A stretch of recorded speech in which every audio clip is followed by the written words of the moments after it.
কলকাতা উচ্চ আদালতের এক রায় চাকরি বাতিল 25,753 জন শিক্ষক শিক্ষিকার। সোমবার এসএসসি মামলার রায় ঘোষণা করেন কলকাতা হাইকোর্টের বিচারপতি দেবাংশু বসাক এবং বিচারপতি মোহাম্মদ সাব্বার রশিদির। 2016 সালে সম্পূর্ণ নিয়োগ প্রক্রিয়া বাতিল করে দেওয়া হয়, সেই সঙ্গে সুদসহ বেতন ফেরতের নির্দেশ দেওয়া হয়। আর এই বিষয়ে রাজ্য সরকারকেই কাঠগড়ায় দাঁড় করাচ্ছে বিরোধী পক্ষ। স্বচ্ছ নিয়োগ করা হোক দাবি অধীর চৌধুরী। অন্যদিকে নিয়োগ দুর্নীতির সঙ্গে যুক্ত রাজ্যের মুখ্যমন্ত্রী সহ সব তৃণমূল নেতাদের গ্রেপ্তারির দাবি জানালেন মোহাম্মদ সেলিম। মানসিক স্বাস্থ্যের জন্য সবার আগে যে নামটি মনে ভেসে ওঠে, সুস্থ মনের ঠিকানা মনোবীক্ষণ। যোগাযোগ নাম্বার 7477799516। কোর্টের ব্যাপার, বিচারপতির রায়কে তো আমি কিছু বলতে পারি না। কোর্টের ব্যাপার, আমরা চাই কেউ বঞ্চিত না হোক, আমরা চাই যা হবে স্বচ্ছভাবে হোক। তো স্বাভাবিক কোর্ট যেখানে সিদ্ধান্ত নেয় সেখানে আমাদের কোনো মন্তব্য চলতে পারে না। যদি মনে করে কেউ কোর্টের বিচারে সন্তুষ্ট নয়, তাহলে উচ্চতর আদালতে যাবে। তার পাপ করেছে, তাহলে এটা প্রমাণ হলো। তৃণমূলের কথা বলবে কেন? পাপের প্রায়শ্চিত্ত করার সুযোগ পাওয়া যাবে। পাপটা কে করেছে তার প্রায়শ্চিত্ত করতে হবে। এই কনফিউশনটা তৈরি করছে কে? এই পাতাপনটা তৈরি করলো কারা? বাংলা মুখ্যমন্ত্রী মমতা ব্যানার্জি একবারও এই নিয়ে হস্তক্ষেপ করলো না কেন?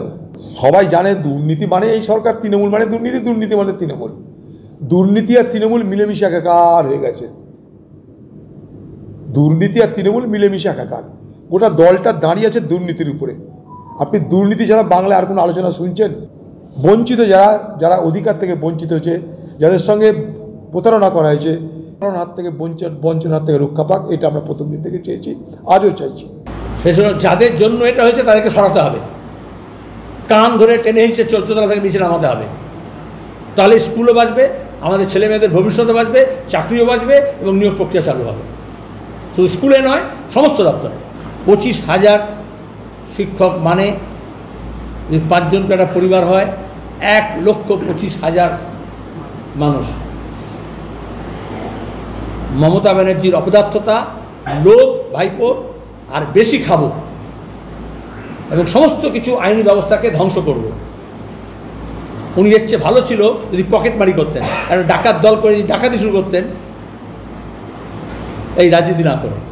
পুলিশ অফিসার যাদের যোগ্যতা নেই, এইরকম শিক্ষক যাদের যোগ্যতা নেই, এরকম সরকারি কর্মচারী যাদের যোগ্যতা নেই, এমনকি অফিসার্স, তারা অযোগ্যতার থেকে বেশি গুরুত্ব দিয়েছে যে একবার মমতা ব্যানার্জির স্নেহধন্য হয়ে থাকলে সে সব 7 খুন মাপ। তাদের কাছে এই বার্তা আজকে যাওয়া উচিত স্পষ্ট যে কেউ বাঁচাতে পারবে না, মমতা ব্যানার্জিও বাঁচাতে পারবেন না। সুতরাং এই বাংলার শিক্ষাকে রক্ষা করতে হবে, শিক্ষা প্রতিষ্ঠানকে রক্ষা করতে হবে, দ্রুত নিয়মিত নিয়োগ চালু করতে হবে। আর তা নাহলে দেখেছেন আজকে সোশ্যাল মিডিয়া ভাইরাল হয়েছিল সকালে যে বিনা পয়সায় পড়াবেন কে 11-12 চালু হয়েছে, পাড়া যারা শিক্ষক মানুষ আছেন, দুদিন আগে 300 টাকা এরকম। তাহলে কোথায় গিয়েছে শিক্ষকতার জায়গা, শিক্ষকের মান মর্যাদার জায়গা? বি কেয়ার পলিটেকনিক কলেজ 2024-25 শিক্ষাবর্ষে ভর্তি চলিতেছে। Civil, mechanical, electrical, electronics and telecommunication engineering কোর্সে প্রথম বর্ষে ভর্তির জন্য মাধ্যমিকের ন্যূনতম 35% এবং দ্বিতীয় বর্ষে ভর্তির জন্য ভোকেশনালে ন্যূনতম 60%। বিজ্ঞান বিভাগে উচ্চ মাধ্যমিক উত্তীর্ণদের দ্বিতীয় বর্ষে সরাসরি ভর্তি চলছে। খুবই অল্প খরচে পড়ার সুবর্ণ সুযোগের সাথে রয়েছে স্কলারশিপের ব্যবস্থাও রয়েছে, বাস পরিষেবা, হোস্টেলে থাকার ব্যবস্থা। মেধাবী ও আর্থিক দিক থেকে পিছিয়ে পড়া ছাত্রছাত্রীদের জন্য রয়েছে 20% বিশেষ ছাড়। ঠিকানা NH34 এর কাছে, কানফালা, নবগ্রাম, মুর্শিদাবাদ, পলসন্ডার কাছে।